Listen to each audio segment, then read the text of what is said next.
not that receptive. So যুক্তরাষ্ট্রের vice president JD ভ্যান্সের Pakistan সফর স্থগিত করা হয়েছে। ইরানের সঙ্গে দ্বিতীয় দফায় শান্তি আলোচনার অংশ নিতে ইসলামাবাদে সফরের কথা ছিল তার। গতকাল ট্রাম্প সামাজিক যোগাযোগ মাধ্যমে জানিয়েছিল দ্বিতীয় দফার আলোচনার জন্য ভ্যান্স তার প্রতিনিধি দল নিয়ে পাকিস্তানের পথে রয়েছেন।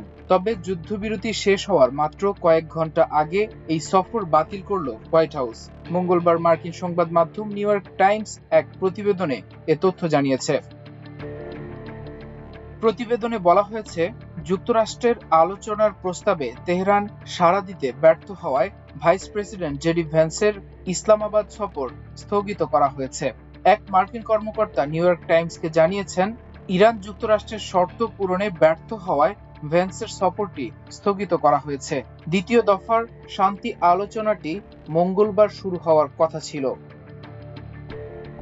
সিএনএন জানিয়েছে, ইরান শান্তি আলোচনায় যোগ দিতে পাকিস্তান সফরের পরিকল্পনা অনিশ্চিত থাকা সত্ত্বেও ভ্যান্স মঙ্গলবার বিকেলে বিভিন্ন বৈঠকে যোগ দিতে হোয়াইট হাউসে পৌঁছেছেন। প্রতিবেদনে বলা হয়েছে, ভ্যান্সের সকালে ইসলামাবাদের উদ্দেশ্যে রওনা হওয়ার কথা ছিল, কিন্তু পরবর্তী কর্মপন্থা নিয়ে আলোচনার জন্য কর্মকর্তারা বৈঠকে বসায় তার পরিকল্পনা স্থগিত করা হয়েছে।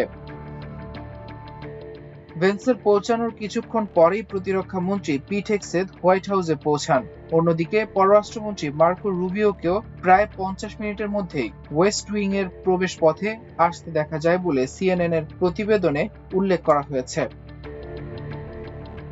গত 28 ফেব্রুয়ারি থেকে টানা প্রায় 6 সপ্তাহ যুদ্ধের পর যুদ্ধবিরতিতে সম্মত হয় ইরান ও যুক্তরাষ্ট্র।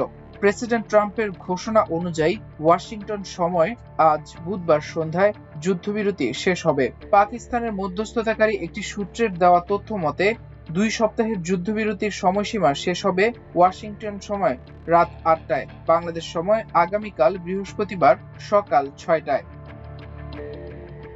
যুক্তরাষ্ট্র যুদ্ধবিরতির মেয়াদ বাড়াবে না, একথা বারবার ট্রাম্প বলেছেন। এ সময়ের মধ্যে ইরানের সঙ্গে চুক্তি হয়ে যাবে এমন কথাও বলেছেন তিনি। তবে ইরানের বন্দরে মার্কিন অবরোধ তুলে নেওয়া হচ্ছে না। মূলত এই অবরোধের কারণেই দ্বিতীয় দফার আলোচনায় যোগ দিতে নারাজ ইরান। তেহরানের একজন কর্মকর্তা রয়টার্সকে বলেছেন, অবরোধ তুলে নিলে আলোচনায় বসার কথা বিবেচনা করবে তারা। সমঝোতার বিষয়ে অনিশ্চিত এই অবস্থায় শেষ পর্যন্ত যদি আলোচনা না হয় তাহলে আবার যুদ্ধ শুরুর শঙ্কা রয়েছে। সে ইঙ্গিত দিয়ে সংবাদ মাধ্যম সিএনবিসিকে ট্রাম্প বলেছেন, চুক্তি না হলে মার্কিন বাহিনী আবার ইরানে হামলার জন্য প্রস্তুত রয়েছে। ইরানের পার্লামেন্টের স্পিকার মোহাম্মদ বাগের গালিবাফের হুঁশিয়ারিও একই ধরনের। যুদ্ধক্ষেত্রে দেখানোর মতো নতুন কার্ড রয়েছে তাদের হাতে।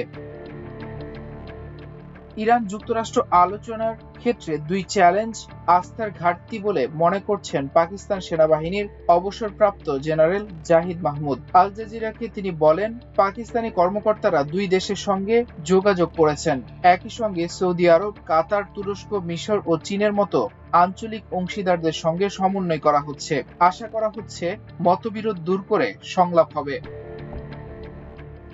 মাল্টিমিডিয়া ডেস্ক, আমার দেশ।